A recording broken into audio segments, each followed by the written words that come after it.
Hello everyone, welcome to our YouTube channel. Friends, यहाँ पे हम बात कर रहे हैं जनरल साइंस के सेट नंबर 5 की। यहाँ पे बात कर रहे हैं। इससे पहले देखिए जो प्रैक्टिस सेट चल रहे हैं 5000 क्वेश्चंस के, तो यहाँ पे देखिए 5000 क्वेश्चंस जो है ये काफ़ी इंपॉर्टेंट है। जो प्रीवियस ईयर पेपर्स में बार बार जो रिपीट हुए उन क्वेश्चंस को यहाँ पे कराया जा रहा है। तो इसमें देखिए यहाँ पे एक चीज़ यहाँ पे क्लियर करना चाहेंगे। जनरल साइंस की बात करें तो इसका जो टाइमिंग है सुबह 10:30 बजे का है। और जीके की बात कर लेते हैं तो जीके का जो वीडियो मिलेगा वो मिलेगा 4:30 PM। देन उसके बाद राजस्थान जीके की बात करें तो 8:30 PM, ये इसका टाइमिंग है। और दूसरी इंपॉर्टेंट चीज, जनरल साइंस के देखो यहाँ पे 4 वीडियो ऑलरेडी डाल चुके हैं। ये जो प्रैक्टिस सेट के 5000 क्वेश्चंस के जो ये चल रहे हैं इनके, अभी आज का हमारा रहेगा सेट नंबर 5। और यहाँ पे देखेंगे कि जो हर सेट में यहाँ पे 50 क्वेश्चंस आपको कराए जाते हैं डेली की डेली। इस तरह से करके 5000 प्लस क्वेश्चंस जो है इनको कंप्लीट कराया जाएगा। तो यहाँ पे देखते हैं जो 50 क्वेश्चंस है इनमें से आप कितने सही कर पाते हो, ये चीजें यहाँ पे एक एक चीजें नोट करनी है। तो देखिए स्क्रीन पे आ चुका है सबसे पहला जो क्वेश्चन है आपके सामने। और आपसे क्या पूछा गया है? क्वेश्चन पूछा गया है कि मनुष्य में पाचन क्रिया कहाँ से प्रारंभ होती है, ये आपसे पूछा गया है। और इसके ऑप्शंस है मलाशय से, या फिर अमाशय से, या फिर मुख से, या फिर पक्वाशय से। तो यहाँ पे बात करें मनुष्य में पाचन क्रिया की बात करते हैं तो ये कहाँ से प्रारंभ होती है? मुख से प्रारंभ होती है। तो हमारा आंसर हो जाएगा ऑप्शन सी, करेक्ट आंसर है मुख। अब यहाँ पे एक चीज देखनी है कि देखिए जब मैंने डाइजेस्टिव सिस्टम आपको पढ़ाया था उसमें मैंने एक एक चीज आपको क्लियर समझाई थी डायग्राम की हेल्प से, कि सबसे पहले जो डाइजेस्टिव सिस्टम है उसमें मुख, डाइजेस्टिव सिस्टम में जो पाचन जो है ये कहाँ से शुरू होता है? मुख से प्रारंभ होता है। अब मुख में जाने के बाद यहाँ पे देखो अपनी जो मतलब कि यहाँ पे लार होती है। अब लार जो होती है इसमें एक एंजाइम होता है, तो उस एंजाइम का क्या नाम होता है? उस एंजाइम का नाम होता है टाइलिन। क्योंकि कई बार पूछ लिया जाता है जो सलाइवा होता है लार, उसमें जो एंजाइम होता है उस एंजाइम का नाम क्या है? तो उस एंजाइम का नाम है टाइलिन। और देखिए एक और क्वेश्चन यहाँ से बनता है कि एक दिन में अपने मतलब कि अंदर कितनी लार बनती है, सलाइवा कितना बनता है? तो उस केस में आपको याद रखना है 1.5 लीटर। ये चीज यहाँ पे क्लियर हो गई। नेक्स्ट देखिए, नेक्स्ट यहाँ पे क्वेश्चन पूछा है कि मानव पाचन नली लगभग कितने फीट लंबी होती है, ये यहाँ पे पूछा गया है। इसके लिए ऑप्शंस यहाँ पे देखिए 16, 18, 32 या फिर 22। तो राइट आंसर हो जाएगा 32। यहाँ पे आंसर होगा ऑप्शन सी, यहाँ पे करेक्ट आंसर होगा। नेक्स्ट क्वेश्चन देखिए क्या पूछा है। यहाँ पे आपसे पूछा है कि मुख में स्टार्च का शर्करा में पाचन किसके द्वारा होता है, ये यहाँ पे बताना है। ऑप्शन है लाइपेज, टाइलिन, पेप्सिन या फिर रेनिन। तो मुख में स्टार्च का शर्करा में जो पाचन होता है ये होता है टाइलिन के द्वारा। अभी देखो टाइलिन के बारे में अभी मैंने बताया था कि जो टाइलिन जो एंजाइम होता है टाइलिन, ये किस में पाया जाता है? लार में पाया जाता है। ये भी आपको ध्यान रखना है। नेक्स्ट देखिए आपसे पूछा है जल और नमक का पीएच मान पूछा है कि जल और नमक का पीएच मान कितना होता है, ये पूछा गया है। इसके लिए यहाँ पे ऑप्शंस हैं 7 या फिर 7.4 या फिर 6 या फिर 2.4। तो यहाँ पे क्या पूछा है? पीएच वैल्यू पूछी गई है किसकी? वाटर और सॉल्ट की। तो यहाँ पे देखो जल और नमक की अगर पीएच वैल्यू की बात करते हैं तो ये होती है 7। ध्यान दीजिए दोनों की सेम होती है, जल की भी 7 होती है और नमक की भी कितनी होती है? 7 होती है। तो ये आपको ध्यान रखना है। नेक्स्ट देखिए आपसे क्या पूछा जा रहा है, मिल्क जो होता है दूध, इसकी पीएच वैल्यू कितनी होती है? ऑप्शंस देखिए, ऑप्शंस है 7.4 या फिर 7 या फिर 6.4 या फिर 2.4। फ्रेंड्स ध्यान दीजिएगा यहाँ पे दूध की पीएच वैल्यू पूछी गई है जो कि होती है 6.4 होती है।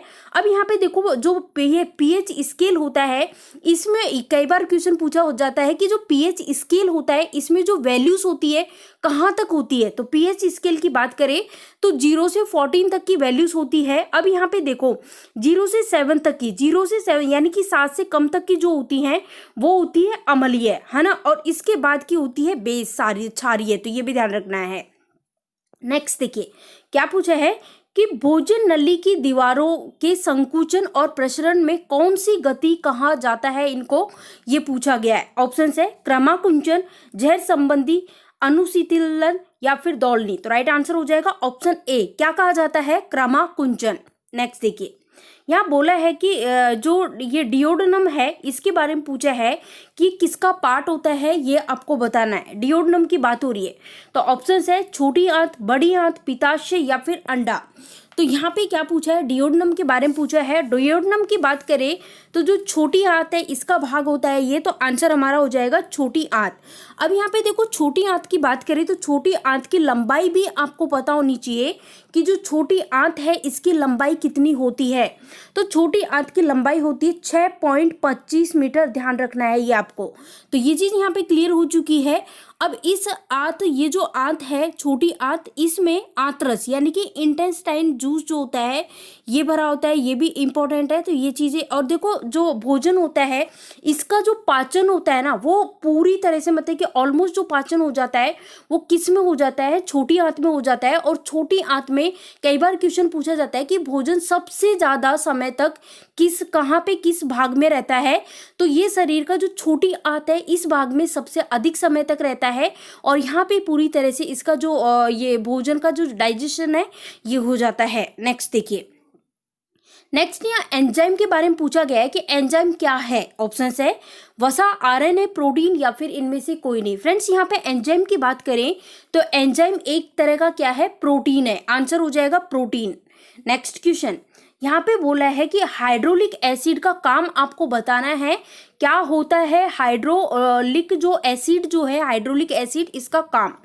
ऑप्शंस आप देख सकते हो आपके सामने। ऑप्शन यहाँ पे देखो, पहले तो यहाँ पे कुछ कथन दिए गए हैं हाइड्रोलिक एसिड के बारे में, कि यहाँ पे 2 कथन दिए गए हैं और हमें बताना है कि इनमें से कौन सा कथन सही है। देखिए पहला कथन क्या कह रहा है कि ये पेप्सिन एंजाइम को प्रभावित करता है, बिल्कुल ये बात सही है। और उसके बाद यहाँ पे बोल रहा है कि ये भोजन के साथ पेट में प्रवेश कर सकने वाले जो बैक्टीरिया होते हैं इसको मारता है, तो ये बात भी बिल्कुल सही है। तो यहाँ पे जो हमारा आंसर हो जाएगा, फर्स्ट और सेकंड दोनों ही सही है, तो ऑप्शन सी यहाँ पे करेक्ट आंसर होगा। नेक्स्ट देखिए, आपसे क्या पूछा है कि जो डाइजेस्टिव सिस्टम जो होता है, मानव पाचन तंत्र, इसकी प्रतिक्रिया में शामिल होने वाले जो चरण होते हैं उसका सही अनुक्रम आपसे पूछा गया है कि सही अनुक्रम क्या है। इसके लिए आप ऑप्शंस देख सकते हो, 4 ऑप्शंस आपके सामने हैं। तो गाइस यहाँ पे जो डाइजेस्टिव सिस्टम की बात करें तो इसके अनुचरणों की बात करें तो इसके जो सही अनुक्रम होता है, देखो सबसे पहले अंतग्रहण, उसके बाद पाचन, फिर अवशोषण, उसके बाद आत्मसात, और उसके बाद लास्ट में क्या होता है, विसर्जन। तो राइट आंसर हो जाएगा ऑप्शन बी। नेक्स्ट देखिए, अब क्या पूछा गया है, यहाँ पे पूछा गया है कि विटामिन ए जो है इसको किस नाम से जाना जाता है। क्या पूछा है, विटामिन ए के बारे में पूछा है कि इसको किस नाम से जानते हैं। इसके लिए ऑप्शंस यहाँ पे दिए गए, थायमिन, राइबोफ्लेविन, रेटिनॉल या फिर कैल्सीफेरोल। तो फ्रेंड्स ध्यान दीजिए, विटामिन ए जो होता है इसको रेटिनॉल के नाम से जानते हैं, तो हमारा आंसर हो जाएगा रेटिनॉल। अब यहाँ पे आपको ये भी बताना है कि विटामिन ए जो है इसकी कमी से जो रोग होता है उस रोग का नाम बताना है। तो इस रोग का, जो विटामिन ए की कमी से जो रोग होता है वो होता है नाइट ब्लाइंडनेस यानी कि रतौंधी। ठीक है, नेक्स्ट देखिए नेक्स्ट यहाँ बोला गया है कि विटामिन सी का रासायनिक नाम क्या है। क्या पूछा जा रहा है आपसे, आपसे पूछा गया है कि विटामिन सी का रासायनिक नाम क्या है। और ध्यान दीजिए इसके जो ऑप्शंस आपको दे रखे हैं, ऑप्शंस है रेटिनॉल, एस्कर्बिक एसिड, कैल्सीफेरोल या फिर टोकोफेरोल। तो हमारा जो राइट आंसर हो जाएगा, क्योंकि विटामिन सी की बात हो रही है और विटामिन सी जो है इसका जो केमिकल नेम होता है वो होता है एस्कर्बिक एसिड। तो राइट आंसर यहाँ पे हो जाएगा ऑप्शन बी करेक्ट आंसर हो जाएगा। अब यहाँ पे देखो ऑप्शन ए में क्या दे रखा है, रेटिनॉल दे रखा है, ये किसका रासायनिक नाम है, विटामिन ए का। कैल्सीफेरोल दे रखा है, विटामिन जो कैल्सीफेरोल है ये विटामिन डी का नाम होता है, और टेकोफेरोल की बात करें तो ये विटामिन ई का नाम होता है। तो ये सारी चीजें यहाँ पे क्लियर करती है। अब यहाँ पे देखो बढ़ते हैं इसी के साथ नेक्स्ट क्वेश्चन की ओर। देखिए यहाँ पे देखिए नेक्स्ट क्वेश्चन आ चुका है आपके सामने स्क्रीन पे। फ्रेंड्स ध्यान दीजिएगा, जिस किसी क्वेश्चन का आंसर आप लोगों को आता है कमेंट करके आंसर जरूर बताना है, और वीडियो पसंद आता है तो लाइक शेयर कीजिए। तो नेक्स्ट क्वेश्चन देखिए, क्वेश्चन है कि रतौंधी किस विटामिन की कमी से होता है। क्या पूछा है, रतौंधी के बारे में पूछा है कि ये जो रतौंधी है वो किस विटामिन की कमी से होता है। ऑप्शंस देखिए, ऑप्शन है vitamin A, vitamin B, vitamin C या फिर विटामिन डी। तो राइट आंसर हो जाएगा ऑप्शन ए, विटामिन ए जो है इसकी कमी से होता है रतौंधी। नेक्स्ट क्वेश्चन, अच्छा एक चीज यहाँ पे क्या पूछी जा रही है, आपसे पूछा गया है कि विटामिन सी का सबसे अच्छा जो सोर्स होता है, स्रोत होता है, उसका नाम बताइए। ऑप्शन है मांस, दूध, आंवला या फिर गाजर। किसकी बात हो रही है? विटामिन सी की बात हो रही है। और विटामिन सी का जो सबसे अच्छा स्रोत होता है वो होता है आंवला। और जितने भी सिट्रिक फ्रूट्स होते हैं, सिट्रिक जो मतलब कि जितने भी खट्टे फल होते हैं उन सभी में क्या होता है? विटामिन सी होता है। तो सिट्रिक एसिड यहाँ पे ध्यान रखना है। नेक्स्ट देखिए क्वेश्चन, देखिए क्या बोला है, एक रोग का नाम यहाँ पे दे रखा है और इस रोग का नाम क्या है? Beriberi. हमें बताना है कि ये जो बेरी बेरी रोग जो है ये किस विटामिन की कमी के कारण होता है। ऑप्शन है vitamin C, vitamin E, vitamin B1 या फिर विटामिन ए। तो फ्रेंड्स ध्यान दीजिए, जो यहाँ पे बात करें बेरी बेरी रोग की, तो ये विटामिन B1 की कमी के कारण होता है। तो हमारा राइट आंसर हो जाएगा विटामिन B1। और विटामिन B1 की बात करें तो इसका जो केमिकल नेम होता है वो होता है थायमीन। नेक्स्ट देखिए क्या पूछा है, आपसे पूछा है कि वसा में घुलन विटामिन जो होता है इसका नाम बताना है। कौन कौन से ऐसे विटामिन है जो वसा में घुलनशील हैं? ऑप्शंस हैं vitamin A, vitamin D, vitamin के या फिर ये सभी। तो ध्यान दीजिए, देखो विटामिन की बात करें तो कुछ विटामिन तो जल में घुलनशील होते हैं और कुछ वसा में होते हैं। तो जो वसा में घुलनशील विटामिन होते हैं इनको आपको याद रखना है कीड़ा, KEDA। तो जो विटामिन KEDA ये जो विटामिन होते हैं ये किस में घुलनशील होते हैं? वसा में घुलनशील होते हैं। और बाकी जो दो है B और C वो जल में घुलनशील होते हैं।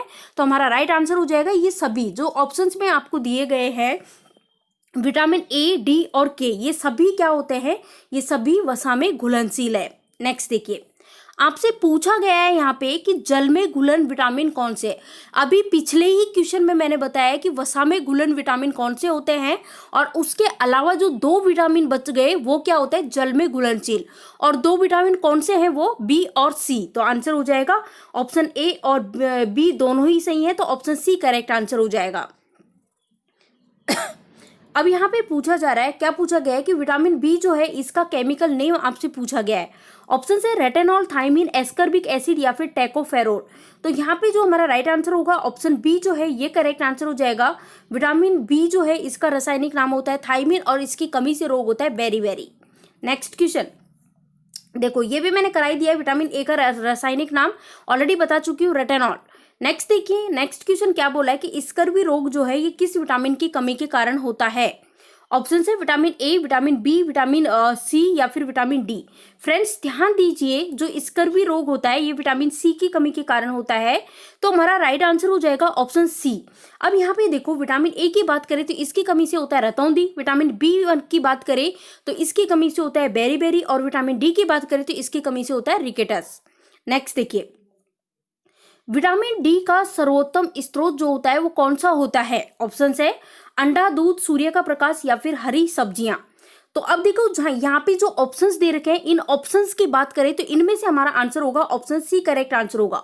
लेकिन अगर यहाँ पे एक और ऑप्शन दिया जाता और उसमें लिखा जाता कि मछली के लीवर का तेल, मछली के लीवर का तेल, तो यहाँ पे देखो इस केस में अपन आंसर क्या करते? ऑप्शन ई को आंसर करते, क्योंकि विटामिन ई की बात कर विटामिन डी की बात करें तो सबसे ज्यादा होता है मछली के लीवर के तेल में और उसके बाद होता है सूर्य के प्रकाश में। तो कंफ्यूज बिल्कुल नहीं होना है। ऑप्शंस में जिस अकॉर्डिंग आपको आंसर दिया है, ऑप्शंस जिस अकॉर्डिंग दिए उसी अकॉर्डिंग आपको आंसर करना है।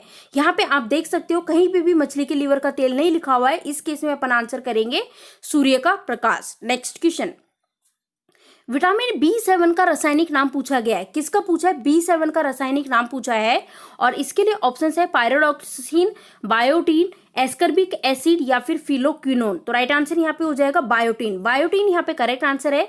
विटामिन B7 जो है इसका रासायनिक नाम है। अब यहाँ पे पायरोडॉक्सिन दिया हुआ है ऑप्शन ए में, तो ये विटामिन B6 का रासायनिक नाम है।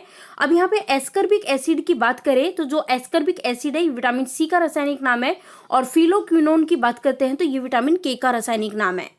नेक्स्ट देखिए आपसे क्या पूछा है कि नपुंसकता या फिर बंध्यता जो ये रोग होता है ये किस विटामिन की कमी के कारण होता है। ऑप्शन है विटामिन ए, विटामिन के, विटामिन ई या फिर विटामिन डी। तो ये होता है विटामिन ई की कमी के कारण होता है और विटामिन ई जो होता है इसका रासायनिक नाम होता है टेकोफेरोल। नेक्स्ट क्वेश्चन विटामिन के का रासायनिक नाम, तो मैंने अभी पिछले एक क्वेश्चन में डिस्कस कर चुकी हूँ, फिलोक्विनोन। और फिर यहाँ पे विटामिन के जो है इसकी कमी से क्या रोग होता है। तो फ्रेंड्स विटामिन के की कमी से रोग होता है कि रक्त का थक्का न बनना। अगर आपकी बॉडी में विटामिन के की कमी है तो रक्त का थक्का नहीं बनेगा। नेक्स्ट देखिए आपसे पूछा गया है कि मछली का जो यकृत होता है, इसका जो तेल होता है, इसमें कौन सा विटामिन बहुत अधिक मात्रा में होता है।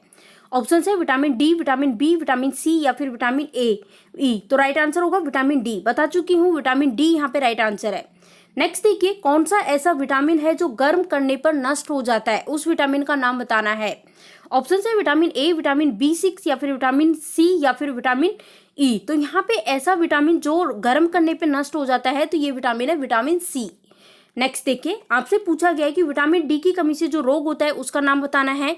ऑलरेडी बता दिया है, रिकेटस। रिकेटस यहाँ पे राइट आंसर हो जाएगा। रिकेटस की बात करें तो जैसे बच्चों के अंगों की जो हड्डियां मुड़ जाती हैं, उसी रोग को कहते हैं रिकेटस। नेक्स्ट देखिए, विटामिन शब्द किसने दिया, ये आपको बताना है। यानी कि कहने का मतलब विटामिन की खोज किसने की। आपसे पूछा गया है कि विटामिन की खोज किसने की, विटामिन शब्द किसने दिया। ऑप्शंस देखिए, ऑप्शंस है मेंडल, लुइस पास्चर, फंक या फिर सिंक्लेयर। तो राइट आंसर हो जाएगा फंक, यहाँ पे राइट आंसर है ऑप्शन सी, फंक।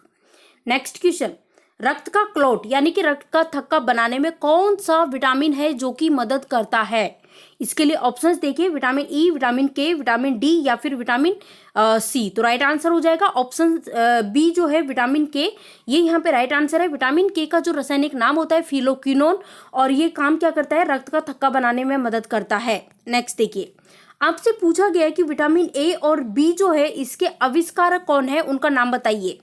ऑप्शन है फंक, मैकुलन, हॉल्टन या हॉल्कटन या फिर हॉप्सिन। तो राइट आंसर यहाँ पे हो जाएगा ऑप्शन बी, मैकुलन यहाँ पे राइट आंसर है ऑप्शन बी। नेक्स्ट देखिए, विटामिन ए की कमी से जो रोग होता है उसका नाम बता दिया है मैंने, रतौंधी। नेक्स्ट क्वेश्चन, अच्छा कार्य की यूनिट बतानी है। जो वर्क होता है, वर्क की यूनिट क्या होती है, इकाई क्या होती है, ये आपको बताना है। इसके लिए ऑप्शंस आपके सामने है फ्रेंड्स, आंसर कीजिएगा क्या होगा इस क्वेश्चन का राइट आंसर। ऑप्शंस आप देख सकते हो, आपको ऑप्शंस दिए गए जूल, न्यूटन, वॉट या फिर डाइन। किसकी पूछी है, कार्य की इकाई पूछी गई है, जो कि क्या होती है। देखो यहाँ पे जो हमारा आंसर हो जाएगा जूल, जूल यहाँ पे करेक्ट आंसर हो जाएगा। जूल किसकी इकाई होती है, किसकी यूनिट होती है, तो ये होती है वर्क की। ये भी हमने देख ली है। नेक्स्ट देखिए, अब यहाँ पे एक और चीज यहाँ पे देख लेते हैं फ्रेंड्स। यहाँ पे देखो, यहाँ पे एक और चीज आपको क्या दी हुई है, न्यूटन दिया हुआ है, वॉट दिया हुआ है, डाइन दिया हुआ है। वॉट की बात करते हैं तो पावर जो है, पावर इसकी यूनिट होती है। ये भी आपको ध्यान रखना है, इंपॉर्टेंट चीज है, इसलिए यहाँ पे बता रही हूँ। क्योंकि कई बार देखो, जो ये वाट हो गया और जो ये वाट किसकी है, इसकी है, पावर की है, पावर की। लेकिन पावर की केस में आपको ध्यान करना है कि जो पावर की जो सबसे बड़ी जो यूनिट होती है वो होती है हॉर्स पावर। और कई बार पूछ लिया जाता है कि एक हॉर्स पावर में कितने वाट होते हैं। तो फ्रेंड्स, एक हॉर्स पावर में 746 क्या होते हैं, वाट होते हैं। तो ये भी हमने देख लिया। तो वाट की देख ली। न्यूटन की बात करें तो न्यूटन जो है ये किसकी जो इकाई है, किसकी यूनिट है, तो ये फोर्स की है। और यहाँ पे देखो डाइन की बात कर लेते हैं तो डाइन किसकी है, डाइन और जो न्यूटन है दोनों किसकी है, फोर्स की है। लेकिन जो न्यूटन है, न्यूटन जो है वो फोर्स की एसआई यूनिट है। यहाँ पे मैं लिख देती हूँ, एसआई यूनिट है। और डाइन फोर्स की क्या है, सीजीएस यूनिट है। तो यहाँ पे कंफ्यूज नहीं होना।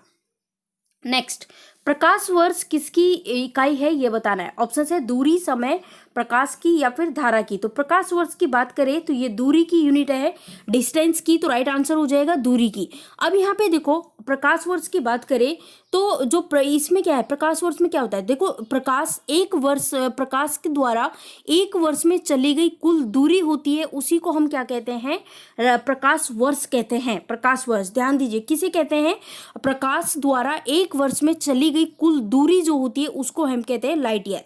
अब अगर आपसे पूछा जाए जो ये दूरी है, इसकी सबसे बड़ी जो यूनिट होती है वो कौन सी होती है, तो जो दूरी जो है इसकी सबसे बड़ी जो यूनिट होती है वो होती है पारसेक। पारसेक होती है, एक पारसेक में 3.26 लाइट ईयर होते हैं।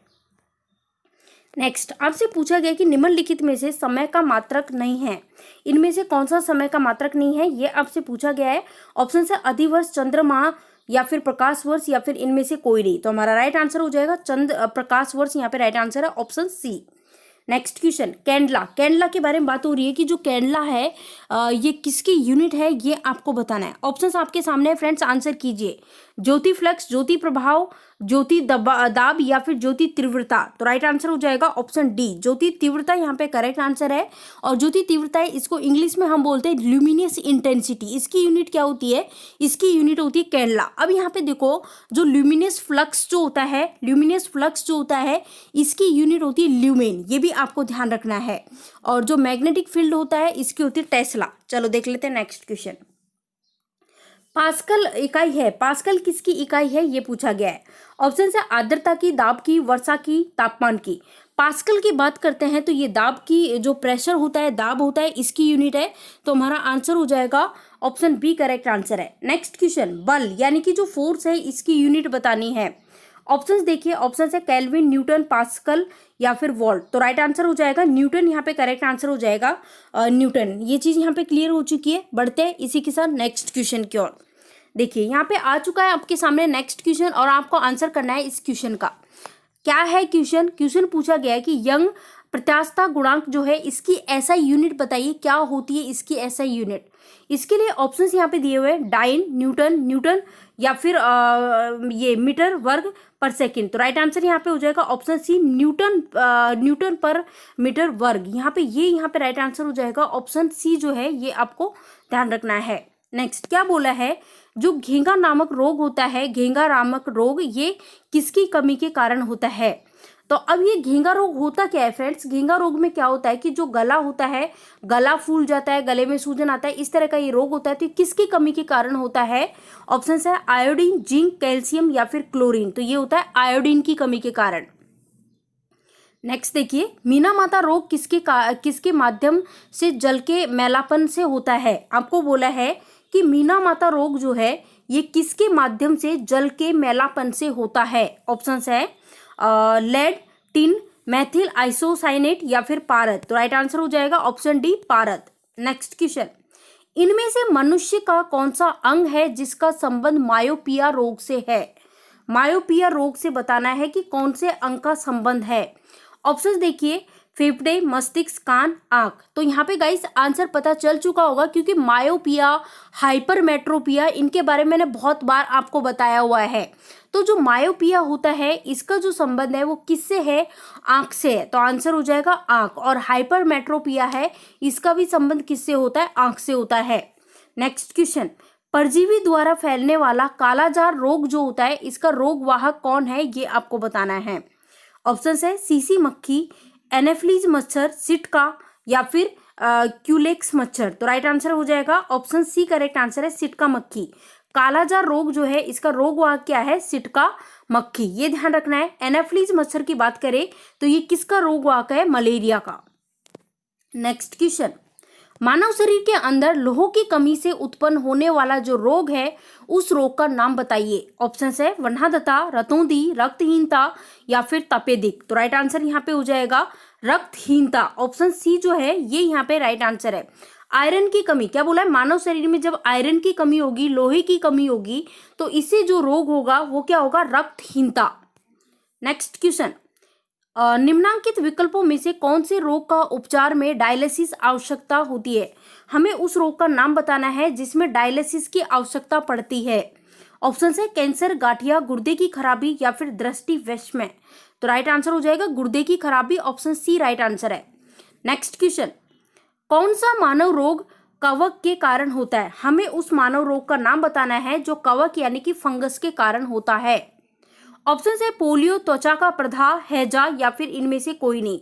फ्रेंड्स आंसर हो जाएगा त्वचा का प्रदाह। ऑप्शन बी जो है, ये यहाँ पे राइट आंसर है। नेक्स्ट क्वेश्चन, शरीर का कौन सा अंग है जिसकी खराबी से मधुमेह नामक रोग जो है, इसका प्रयोग मतलब कि ये हो जाता है। मधुमेह नामक रोग जो होता है, ये किस अंग की खराबी के कारण होता है? ऑप्शंस देखिए, लीवर, किडनी, अग्नाशय या फिर हृदय। तो राइट आंसर हो जाएगा ऑप्शन सी, अग्नाशय यहाँ पे राइट आंसर है। ऑप्शन सी अग्नाशय। नेक्स्ट क्वेश्चन, सफेद फुसफुस नामक मानव रोग जो है, ये किस में पाया जाता है? ऑप्शंस देखिए, कागज उद्योग के कर्मचारियों में या फिर सीमेंट उद्योग के कर्मचारियों में या फिर कपास उद्योग के कर्मचारियों में या फिर ये कीटनाशक जो उद्योग के कर्मचारी जो होते हैं, इनमें। तो राइट आंसर हो जाएगा कागज उद्योग में जो कर्मचारी होते हैं, इनमें जो रोग पाया जाता है, उस रोग का नाम है सफेद फुसफुस। नेक्स्ट क्वेश्चन, सिरोसिस नाम का जो मानव रोग होता है वो शरीर के किस अंग को प्रभावित करता है? ऑप्शन है मस्तिष्क को, जिगर को, हृदय को, गुर्दा को। तो राइट आंसर हो जाएगा जिगर, ऑप्शन बी जिगर राइट आंसर है। नेक्स्ट क्वेश्चन, निम्नलिखित में से कौन सा स्कर्वी रोग के इलाज में उपयोगी होता है? ऑप्शन है आम, पपीता, आंवला या फिर बेर। देखो सबसे पहले तो स्कर्वी रोग के बारे में पता होना चाहिए, किसकी कमी के कारण होता है? विटामिन सी की कमी के कारण। और विटामिन सी का बताया हुआ है जितने भी खट्टे फल होते हैं, सिट्रिक फ्रूट जो होते हैं जितने भी, उन सभी में विटामिन सी होता है। तो यहाँ पे देखो सबसे ज़्यादा जो सबसे बेस्ट सोर्स है विटामिन सी का वो होता है आंवला। तो आंवला जो है ये इसका आंवले का उपयोग किसके लिए लिया जाता है? तो इसका उपयोग लिया जाता है स्कर्वी रोग है इसके इलाज के लिए। तो फ्रेंड्स आज के हमारे 50 क्वेश्चंस कंप्लीट हो चुके हैं। वीडियो पसंद आया हो तो लाइक कीजिए, जितना ज़्यादा हो सके वीडियो को शेयर कीजिए। चैनल पे आप नए हो तो चैनल को सब्सक्राइब कर ले, साथ ही बगल में आपको बेल आइकॉन दिखाई दे रहा होगा उस पर क्लिक कर ले ताकि जो भी हम वीडियो डालें उसकी नोटिफिकेशन ईजिली आपको मिल सके। Thank you for watching this video.